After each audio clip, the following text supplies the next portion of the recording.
Philippe, au cœur de l'actualité cette semaine, la guerre en Iran bien sûr, et tout s'est bousculé cette semaine. Dans la nuit de mardi à mercredi, un accord de cessez-le-feu est intervenu. Les négociations doivent se tenir ce week-end. Lors de la première semaine, vous aviez émis des réserves, citant d'ailleurs Churchill sur le caractère imprévisible de l'engrenage guerrier. Avant de vous donner la parole, je voudrais qu'on écoute l'un des proches de Donald Trump, Pete Hegseth, qui revenait cette semaine sur le cessez-le-feu. Écoutez. C'est le président Trump qui a rendu ce moment possible. L'Iran a supplié pour obtenir ce cessez-le-feu. Et nous le savons tous.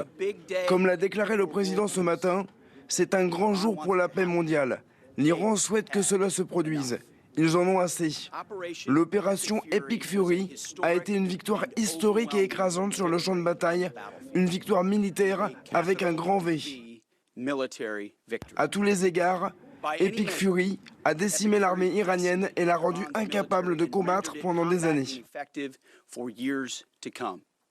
Geoffroy Lejeune. Philippe, pourquoi selon vous, le président américain s'est-il rangé à cette idée de cessez-le-feu ?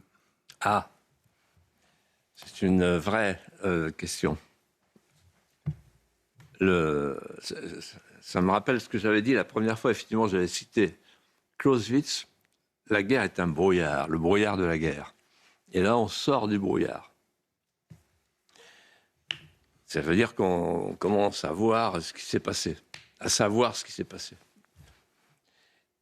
Et ensuite, j'avais cité Churchill avec cette phrase célèbre. Le chef d'État qui cède à la fièvre guerrière doit savoir qu'une fois le signal donné, il ne maîtrise plus sa politique, non plus que les événements sur le terrain. Tout lui échappe. Et c'est un peu ce qui s'est passé. Alors, c'est Donald Trump qui a voulu cette trêve. Ce qui est intéressant, c'est de savoir pourquoi. Pour plusieurs raisons que je voudrais passer en revue avec vous pour vous répondre. Premièrement, ce qu'on peut dire, c'est que le but stratégique a été atteint. Tenir le ciel. Ils ont tenu le ciel, mais le régime aussi a tenu la terre. Il est décapité, mais il a repoussé, comme la pieuvre aux 1000 tentacules. Il a repoussé et on est dans des situations où, en réalité, le régime a changé, a mué, mais il demeure ce qu'il est. C'est-à-dire, on avait l'islamo-militaro, on a le militaro-islamo. C'est-à-dire, c'était les mollahs qui gouvernaient avec les gardiens de la Révolution, et maintenant ce sont les gardiens de la Révolution qui gouvernent avec les mollahs. C'est la seule nuance. Deuxièmement, la défense mosaïque, comme on dit en Iran, a fait merveille. C'est quoi la défense mosaïque ? Je le rappelle, il y a 31 provinces, il y a 31 unités de commandement, et chacune étant dotée de vedettes, de Khorramshahr, les fameux missiles qui font très mal, et les drones. Et c'est pour ça que c'est difficile de faire une trêve, d'ailleurs, parce qu'il faut arrêter 31 commandements. Et cette guerre asymétrique est complètement nouvelle, c'est la guerre du pauvre, en fait. La guerre du pauvre contre le riche, et il arrive que le pauvre mette le riche en difficulté. Non pas pour gagner, mais parce que s'il n'y a pas de victoire du côté des Américains et des Israéliens, c'est considéré comme une défaite. En fait, non pas pour gagner, mais pour user. Et c'est ça, la défense mosaïque, c'est ça qu'elle est en train d'opérer. Il ne cherche pas la victoire, il cherche l'usure. Troisièmement, le piège d'Ormuz, que Trump n'avait absolument pas vu. Le piège d'Ormuz, c'est quoi ? C'est, en fait, Ormuz, ce sont des eaux internationales, contrairement à la mer Rouge qui appartient à ses voisins, contrairement au Bosphore qui appartient à ses voisins. Là, ce sont les eaux internationales. Elles sont sous le contrôle de l'Iran, ces eaux internationales, désormais, et avec deux idées iraniennes, la diagonale du fou, donc on implique les pays du Golfe dans la guerre, ça c'était pas prévu, et deuxièmement, on fait du consommateur occidental un allié objectif, un Iranien par destination, en quelque sorte, avec sa colère à la pompe. Ça, c'est le détroit d'Ormuz. Bon. Ensuite, la quatrième question, la quatrième raison pour laquelle Trump met les pouces, temporairement, c'est qu'il s'est aperçu que les troupes au sol, ce n'était pas jouable. Il y a longtemps cru, mais il s'est aperçu que ce n'était pas jouable. Alors, c'est pas jouable parce qu'il y a trop de risques. Et en fait, il a hésité, on peut le comprendre, stratégiquement, entre deux solutions. Soit on tient le sel et on espère que ça va suffire, soit on met des troupes au sol et à ce moment-là, c'est le bourbier. Les Américains connaissent ce bourbier. Bourbier vietnamien avec le carpet bombing qui ne suffit pas, on envoie les troupes, on a vu ce que ça a donné. Le bourbier irakien, le bourbier afghan, etc. Et donc, au dernier moment, il s'est dit non, on ne peut pas faire ça. Ensuite, autre raison, les pays du Golfe. En fait, ce qui est en train de se passer dans les pays du Golfe est très important à observer. Les pays du Golfe, ils ont changé d'humeur. Ils étaient les alliés des Américains. Ils leur ont cédé volontiers des bases qui étaient leur assurance-vie. Or, il n'y a plus d'assurance-vie maintenant. Et je ne serais pas du tout étonné que dans les mois qui viennent, on apprenne que l'Arabie saoudite se dote ou cherche à se doter de l'arme nucléaire. Et ça, c'est très grave. C'est-à-dire que les alliés du Golfe sont en train de changer d'humeur parce qu'ils ont accordé des places militaires, mais ce n'était pas pour faire du saute-mouton, pour aller taquiner le voisin chiite. Pour eux, c'était pour les protéger, eux. Or, ils n'ont pas été protégés. Et puis, enfin et surtout, il y a toujours un danger de mondialisation. Il y a quelque chose qui a échappé au commentariat cette semaine. C'est une résolution à l'ONU qui n'a pas pu être votée parce que les Russes et les Chinois ont voté contre la réouverture du détroit d'Ormuz. En d'autres termes, l'Iran a des alliés qui sont discrets, qui sont silencieux, qui leur donnent du renseignement, mais il faut faire très attention à ce qu'on ne bascule pas dans une guerre mondiale. Tout le monde observe ce qui se passe au Pakistan. Les Pakistans sont proches des Chinois, proches des Américains. On est sur un équilibre instable. Quels sont, selon vous, les enjeux de ce cessez-le-feu? Et surtout, Philippe, quelle analyse faites-vous de l'évolution de Donald Trump quant à son regard sur le monde et au cours de son évolution, notamment au cours de ces derniers mois? Alors d'abord, les enjeux, je voudrais commencer par parler du Liban parce que je ne voudrais pas l'oublier.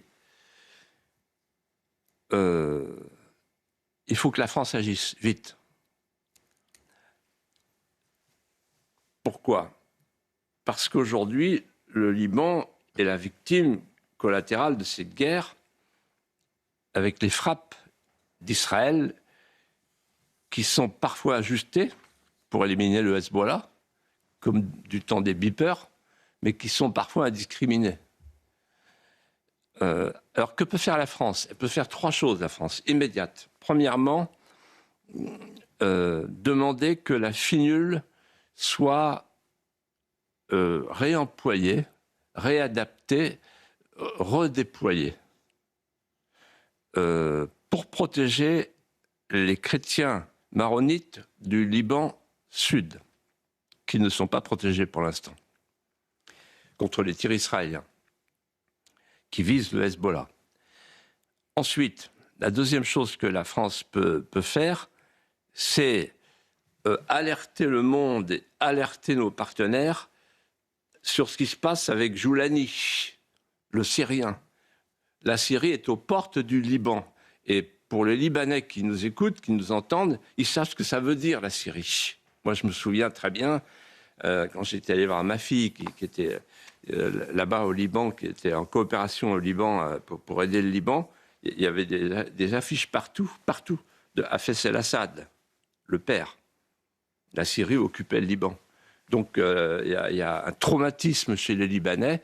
Voir la Syrie revenir, alors là, c'est le cauchemar. Et puis enfin, troisièmement, j'ai entendu que Netanyahou voulait dire à son cabinet de renégocier, mais non, il faut appliquer. Il y a un accord du 15 octobre 1983 qui avait été dénoncé par Amin Gemayel à tort. Cet accord, il prévoit le respect de la souveraineté du Liban, la reconnaissance de la souveraineté du Liban dans son entier, et ensuite, il prévoit que le désarmement de toutes les milices. À l'époque, il n'y avait pas encore le Hezbollah, mais il y avait les autres milices. Voilà. Donc, il suffit d'appliquer l'accord de 83, de mai 83. Alors maintenant, les enjeux. Moi, j'en sélectionne deux qui vont surplomber la discussion. Premièrement, la dénucléarisation militaire de l'Iran. Je ne sais pas où on en est, en fait. On parle d'aller chercher la poussière nucléaire, etc. On ne sait pas. Les 450 kilos se promènent, on ne sait pas trop où. Bon, on en saura plus dans quelques jours. Et deuxièmement, évidemment, la question du détroit d'Ormuz. Parce que si le détroit d'Ormuz doit être rouvert, mais avec un droit de péage pour l'Iran, ça s'appelle une privatisation du détroit, des eaux internationales. Donc c'est contraire à tout le droit international. Ça me paraît difficile. Bon. Et alors, j'ai entendu dans votre question que vous m'interrogez sur l'évolution de Donald Trump. Oui, de Donald Trump, oui. Je ne sais pas si vous vous souvenez, ici même, on avait parlé au moment de son élection, puis au moment de la publication du document sur la sécurité nationale, le 5 décembre dernier. On avait dit, il y a deux choses qui sont patentes, et en fait, on ne faisait que reprendre ce que tous les experts nous disaient. Et donc, tout le monde s'est trompé ensemble. On disait, avec Trump, c'est le retour à la doctrine Monroe, et c'est la fin de la destinée manifeste. C'est exactement le contraire qui se produit, qui est en train de se produire. Le retour à la doctrine Monroe, ça voulait dire l'Amérique rentre chez elle. En effet, l'Amérique ne s'occupera désormais que de l'hémisphère occidental. Bon, à la rigueur, le Canada, le Venezuela, mais pour le reste, c'est fini. L'Amérique ne veut pas être le gendarme du monde. Il veut le prix Nobel de la paix. Il finira par l'avoir, disait-on. La doctrine Monroe, elle a volé en éclats. Ensuite, la destinée manifeste. C'est quoi la destinée manifeste? La destinée manifeste, c'est le mythe fondateur des pèlerins puritains qui ont fondé les 12 premières colonies. C'est l'idée d'une croyance mystique en l'élection divine de l'Amérique, d'une prédestination de l'Amérique pour civiliser le monde. Civiliser l'Amérique d'abord et civiliser le monde ensuite. Et c'est cette prédestination qui a conduit les néoconservateurs, les Bush, etc., à aller dans le monde entier faire la guerre pour imposer la démocratie libérale, le système américain. Et pourquoi je dis ça? Parce que quand j'ai vu la phrase de Trump qui m'a fait tomber de l'armoire, une civilisation millénaire, une civilisation entière va disparaître, va mourir cette nuit, j'ai pensé, et qu'il a dit par ailleurs qu'il allait ramener l'Iran à l'âge de pierre. Un président ne dit pas ça, le président des États-Unis ne dit pas ça. On ne va pas raser Persépolis, enfin. Et en termes d'image, comme l'a très bien dit Pierre Lelouch dans un papier du Figaro fulgurant, comme d'habitude, en termes d'image, c'est catastrophique pour l'Amérique. Et donc, en fait, on est revenu à la destinée manifeste. Il n'y a rien à faire. Les Américains, ils veulent être les gendarmes du monde.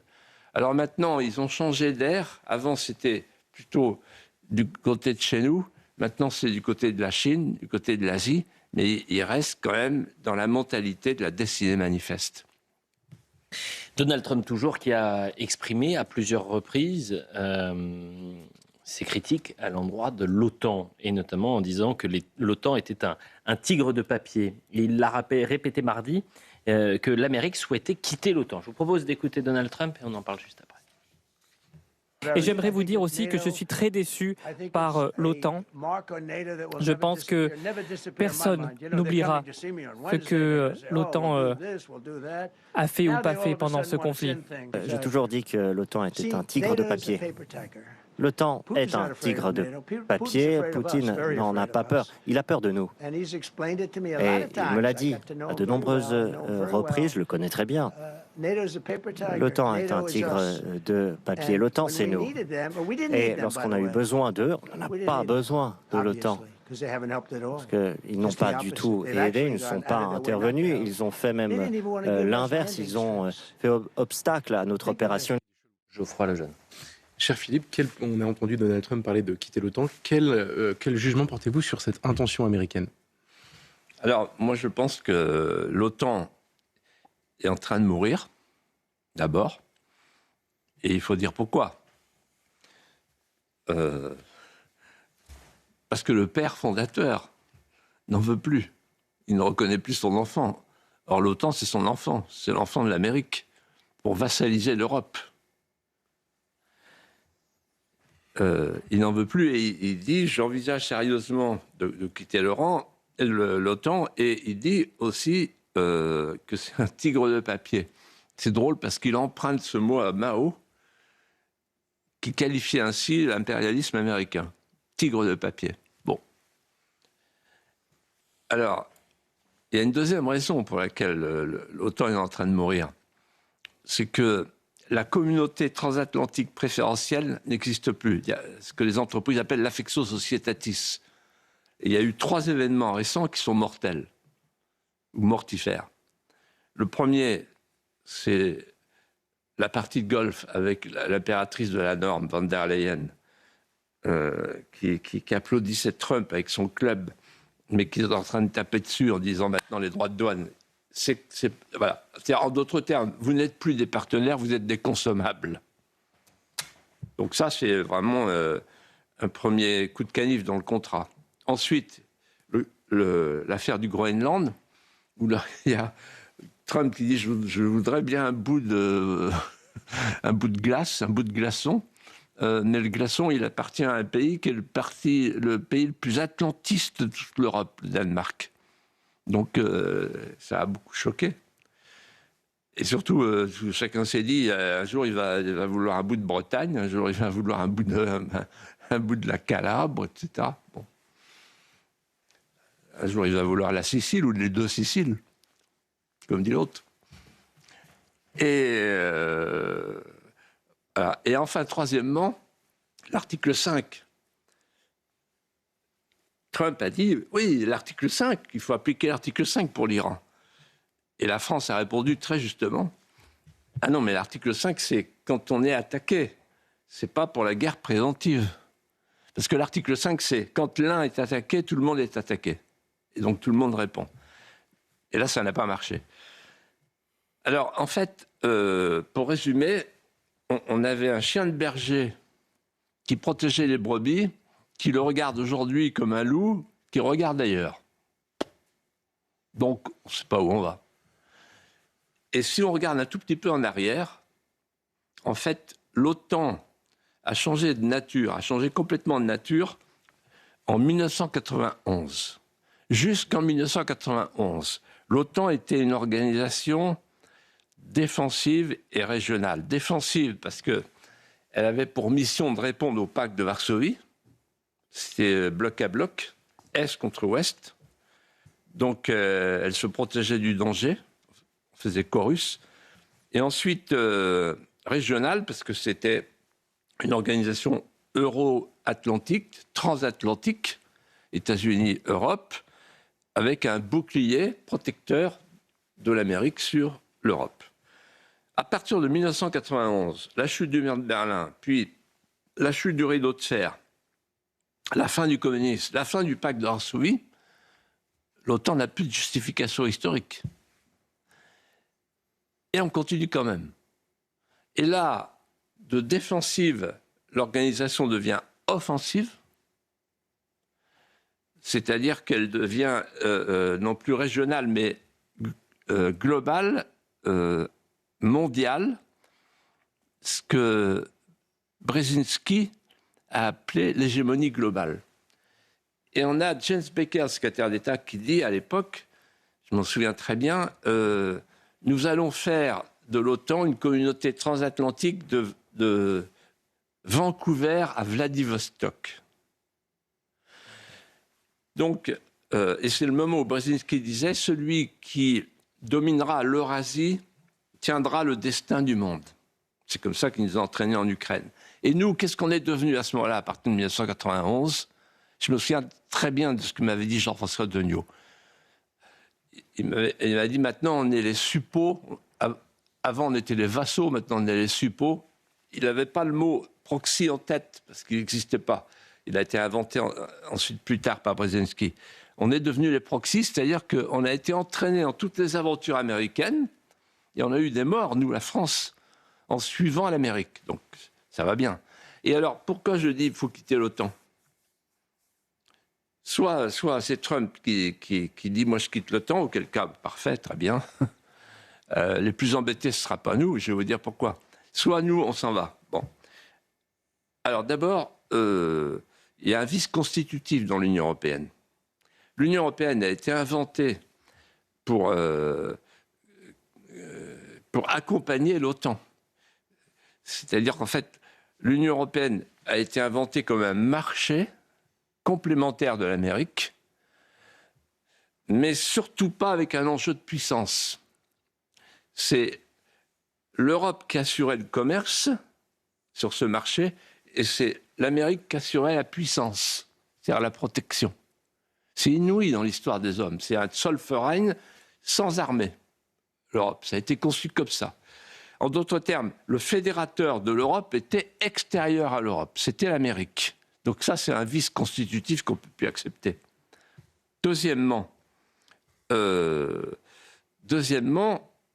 si vous lisez le traité de Lisbonne, article 42.2, vous voyez que dans le traité de Lisbonne, les députés et les sénateurs français ont corroboré l'idée que la défense collective de l'Europe appartient au traité de l'Atlantique Nord.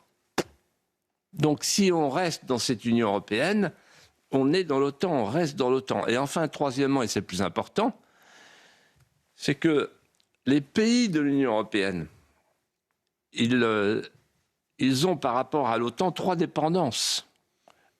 La première dépendance, ils ont les bases militaires chez eux. La carte est impressionnante. Il y a 31 bases militaires américaines en Europe, pas en France, heureusement, depuis que le général de Gaulle a quitté le commandement intégré, même si Sarkozy est revenu, mais on n'a pas les bases militaires, tous les autres ont des bases militaires. Deuxièmement, vous savez combien d'armes sont achetées par les pays européens à l'Amérique ? 64%. 64%. Ce n'est pas le cas de la France. Et enfin, c'est pire que tout, c'est que toutes ces armes sont OTANO-compatibles. Ce qu'on appelle l'interopérabilité. C'est-à-dire que si, par exemple, il y a un avion danois qui veut décoller et que Trump ne veut pas, il appuie sur un bouton, l'avion ne décolle pas. Ça s'appelle l'interopérabilité, c'est-à-dire que tout est sous double commande. Voilà. Donc, en réalité, si l'Union européenne n'est plus protégée par l'OTAN, elle aura ses yeux pour pleurer et il faudra tout reconstruire. Le seul pays qui s'en tire à ce moment-là, c'est la France. Et justement, la France, Philippe de Villiers, vous voulez y revenir, vous évoquez souvent votre rêve des retrouvailles de la France avec sa grandeur, son rayonnement. Que signifierait, selon vous, la puissance retrouvée d'une France libre, formule qui sera employée, la France libre pour le futur porte-avions, on en avait déjà parlé ensemble. Mais qu'est-ce que ça voudrait dire et comment retrouver la puissance française ? Alors ça, c'est quelque chose qui me tient à cœur Je suis tellement convaincu, même si on est petit, même si on est moyen, même si on est plus qu'on était, il reste dans le fond français l'idée de la grandeur, c'est-à-dire le pacte 20 fois séculaire entre la liberté du monde et la grandeur de la France. Il faut qu'on sorte du protectorat euro-atlantique, c'est-à-dire qu'on recouvre les deux souverainetés, la souveraineté diplomatique et militaire et la souveraineté politique et juridique. Je m'explique. D'abord, la souveraineté diplomatique et militaire. Aujourd'hui, la France, on l'a vu cette semaine, il y a une statistique qui est tombée absolument merveilleuse. La France a 396 millions de locuteurs. C'est la 3e, 4e langue du monde. Donc on a une puissance linguistique. On est encore une grande puissance linguistique. Et la langue commande la puissance. Elle la précède. Ensuite, on a le statut d'une grande puissance, avec les 3 éléments du statut, les 3 attributs. Premièrement, on est membre permanent du Conseil de sécurité. Deuxièmement, pas les autres États européens. Deuxièmement, on a la bombe atomique, un arsenal nucléaire. Et troisièmement, on a une industrie de défense indépendante des États-Unis. Et une des meilleures du monde. Donc on est une grande puissance. Mais surtout, ce sur quoi on pourrait compter et qu'on n'exploite pas du tout, c'est qu'on a le 2e espace maritime du monde. Alors, on nous a dit, moi j'ai entendu pendant toute mon enfance, toute ma jeunesse, oui mais la France elle est trop petite, la France elle est trop petite. Je me souviens d'une discussion avec Giscard, incroyable. Il me dit, mais non, la France, puissance moyenne, etc., 1% de la... Et alors ? La France elle est trop petite. Et moi je répondais, et ça ne le faisait pas du tout marrer, vous dites que la France est trop petite pour l'Europe, moi je dis que l'Europe est trop petite pour la France. Et la plupart des hommes politiques français ignorent ce que je vais vous dire maintenant. Ils l'ignorent sciemment, parce qu'on ne leur en parle jamais et que les médias n'en parlent pas non plus. On a le 2e espace maritime du monde. Ça veut dire quoi ? Ça veut dire qu'en fait, il y a une France américaine, qui le sait ? Il y a une France américaine, oui, avec la Guyane, la Martinique, la Guadeloupe. Il y a une France océanique, non, indo-océanique, avec la Réunion, Mayotte, les terres australes et antarctiques françaises.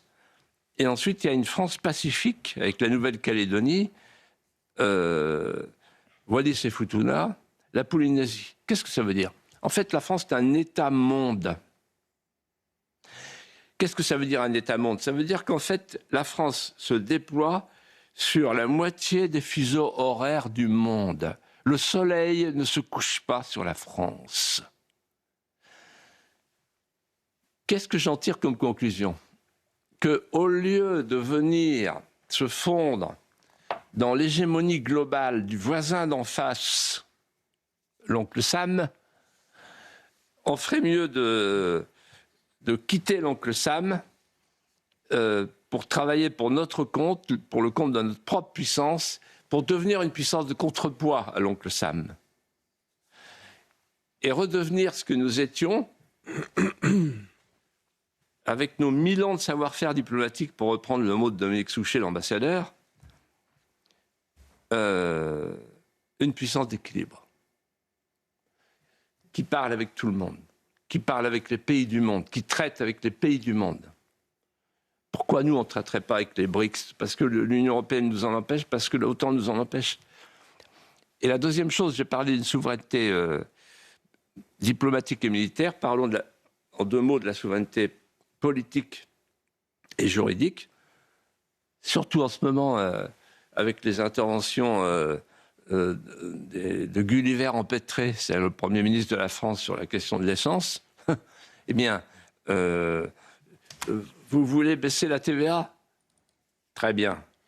Alors, baissez la TVA. Faites comme l'Espagne. Vous avez vu ce qui est arrivé à l'Espagne ? Ils ont baissé la TVA.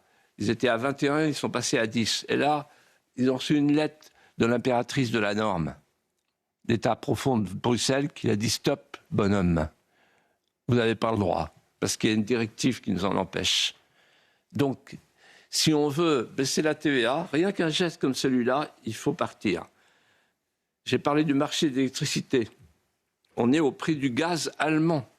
C'est un scandale et c'est un gaspillage pour la France. Ensuite, vous avez vu que pour nos futures centrales nucléaires, on n'avait pas eu le temps d'en parler parce que c'était arrivé après. C'était arrivé au moment de Pâques. On nous dit, non, il y a une enquête. Vous n'avez pas le droit de faire des nouveaux réacteurs. Il faut une enquête de Bruxelles, de la Commission de Bruxelles. Bon.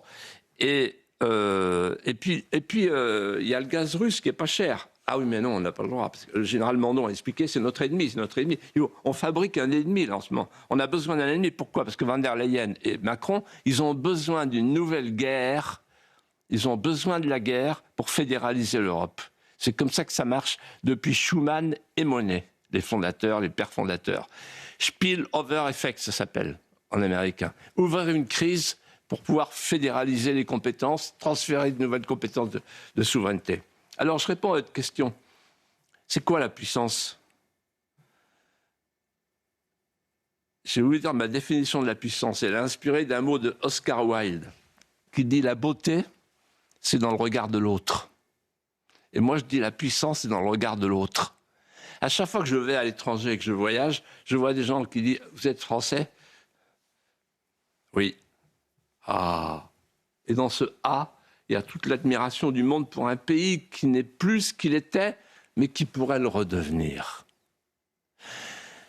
Le regard de l'autre. C'est-à-dire que le monde entier nous regarde comme une vraie puissance, mais qui ne s'exerce plus sur le monde. Et la deuxième chose que je voudrais dire, qui est plus importante, inspirée de l'exemple de Taïwan. Vous vous rendez compte que Taïwan, tout petit pays Taïwan tient la dragée haute au monde entier. Pourquoi?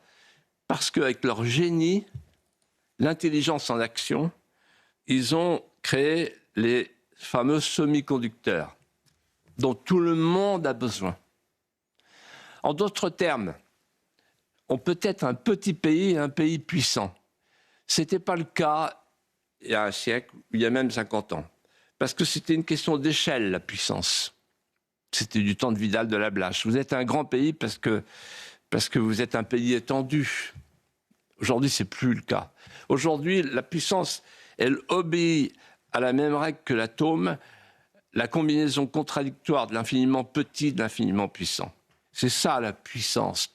Donc, vous pouvez être un tout petit pays, un pays très puissant qui tient la dragée haute au monde entier.